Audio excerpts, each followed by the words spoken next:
Vijesh Panathur direct ചെയ്ത് ഗണപതി, സാഗർ സൂര്യ, അമീൻ, മല്ലിക സുകുമാരൻ, അസീസ് നെടുമങ്ങാട് എന്നിവരഭിനയിച്ച് ജനുവരി 30-ന് തിയേറ്ററുകളിലെത്തിയ പ്രകമ്പനം horror comedy ഗണത്തിൽപ്പെടുത്താവുന്ന ചിത്രമാണ്. നല്ലൊരു പ്യുവർ എൻ്റർടൈനർ. അടികപ്പേരെ കൂട്ടമണിയും രോമാഞ്ചവും മിക്സ് ചെയ്തിട്ടുള്ളൊരു വൈബാണെങ്കിലും ഈ ചിത്രത്തിന് ഇതിൻ്റേതായൊരു ഖയോട്ടിക് മാഡ്നസ് ഉണ്ട്. ഹോസ്റ്റലിലെ ഫൈനൽ ഇയർ ഫ്രണ്ട്സ്, അവരുടെ ഇലക്ഷൻ പൊളിറ്റിക്സ്, പിന്നെയുള്ള സൂപ്പർ നാച്ചുറൽ ട്വിസ്റ്റ് എല്ലാം കൊണ്ടും ടോട്ടൽ ഫണ്ണായിരുന്നു. ഷോ സ്റ്റീലർ സാഗർ സൂര്യയാണ്. സാഗറിൻ്റെ കോമഡി ടൈമിംഗ് ഒക്കെ പെർഫെക്റ്റ് ആയിരുന്നു. മൊത്തത്തിൽ സാഗറിൻ്റെ അഴിഞ്ഞാട്ടം തന്നെ എന്ന് പറയാം. ഗണപതിയും അമീനും തമ്മിലുള്ള കെമിസ്ട്രി കിടുവായിരുന്നു. ഹൊറർ പാർട്ടിലേക്ക് വരുമ്പോൾ ഫിയറിനെ കോമഡിയാക്കി മാറ്റിയത് നല്ലൊരു മൂവായിരുന്നു. ആദ്യ ഹാഫ് കുറച്ച് പ്രെഡിക്റ്റബിൾ ആയിരുന്നെങ്കിലും നല്ലൊരു ക്ലീൻ, ഫാമിലി ഫ്രണ്ട്ലി എൻ്റർടൈനർ എന്ന് തന്നെ പറയാം.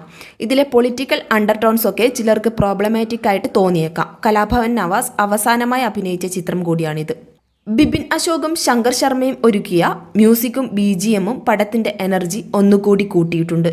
നല്ലൊരു വൺ ടൈം വാച്ചബിൾ മൂവി തന്നെയാണ് പ്രകമ്പനം.